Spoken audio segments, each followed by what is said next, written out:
I left my phone recording while I slept. When I checked the video, I was horrified. My girlfriend moved out when she heard what I said in my sleep last night. She hasn't spoken to me since. I didn't quite understand why she left. She didn't tell me what I said, but I love her, so I wanted to give her space. If only I'd known the terrifying things I was doing flash forward a week to now. I decided to download one of those free apps that basically turns your phone into a microphone. My girlfriend was still at her mother's house, and I was missing her so much by this point, so I needed to find out what I was saying in my sleep. I set it face up on my nightstand and let it record for the whole night. I assumed maybe I was snoring loudly or sleep-talking a few words, but I never could have imagined how much worse it actually was. The next morning, I thought it'd be easier to listen to it while I was at work with headphones, multitask and all. The first night was pretty boring. I got one of the free apps that doesn't record only when there's sound. It just records nonstop. But there was nothing on the first night, which was weird since my girlfriend said I was unbearably loud. So the second night I did the same thing, set it on my nightstand, listened to it at work, and after a lot of fast forwarding, I found one spot where I was mumbling something totally incoherent. It actually made me laugh, and I wondered what I was dreaming. There really wasn't anything that I thought would keep her up at night, but she is a light sleeper, so the mumbling might have woken her up if she was there. However, on the third night, I actually hearing something. I decided I was tired of fast forwarding all the time when playing back the recording, so I bought an app that only records when there's noise, and you can set the sensitivity that triggers recording. It was kind of neat, but I thought a little steep for the 1.05 that I paid for it. I didn't set the sensitivity quite low enough because all I got was some very faint mumbling again, smuth on in the beef roll and silly stuff like that, although a little more frequent than the previous night. I could definitely see how that would keep her up if I was that loud with the sensitivity so high with the sensitivity set right. The fourth night was more of the same mumbling, and every now and then a coherent word that didn't fit a sentence. The recording picked up my dog,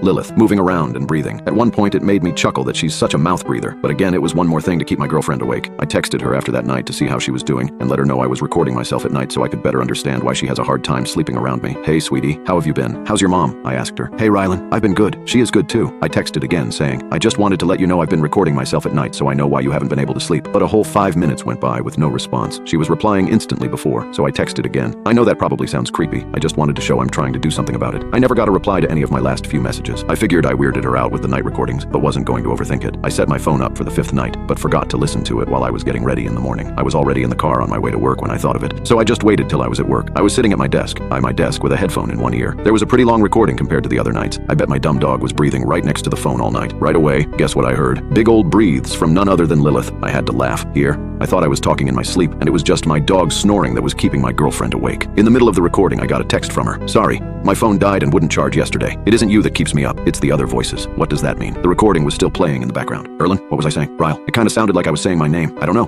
Rylan was, but what was she talking about? Other voices. The recording continued. Rylan. The voice was deep. It was sharp. It was not me. I ripped the earbud out and I quickly stopped the recording. My eyes immediately teared. I stared at my phone for a solid 30 minutes. I texted her back. I just heard it. Oh God, she said. I knew I wasn't crazy. No, I definitely heard it too, I said. I couldn't listen to the rest. I don't know what I'm going to do tonight, but sleep is not it. I looked at my phone with the recording app and the fifth night's recording selected. I couldn't listen to the rest. I don't know what I'm going to do tonight, but sleep is not it. I looked at my phone with the recording app and the fifth night's recording selected. All of a sudden I was hit with a chilling realization. The dog, Lilith, had been at my girlfriend's mother's house this entire week. She wasn't in the house when the recordings were taken. The loud breathing wasn't Lilith's. It was something else. Something that wasn't supposed to be there. My mind raced, trying to piece it all together. I thought back to the nights, replaying the audio in my head. The breathing, the strange voices. The chilling realization was too much to bear. I felt myself dying, my heart pounding in my chest. I tried to convince myself it was some kind of weird glitch, some interference, anything but the truth. But the voice was too clear, too real, my hand trembling. I scrolled to the sixth night's recording, the one from last night. I hit play, my heart pounding so hard I could hear it in my ears. Silence at first, then the soft rustling of sheets. My own muffled snores, heavy ragged breaths that echoed in the silence of the night. The voice returned. Rylan. It was even deeper this time, and there was a strange quality to it that sent shivers down my spine. Rylan. Rylan. This time it wasn't coming from the recording, it was coming from downstairs.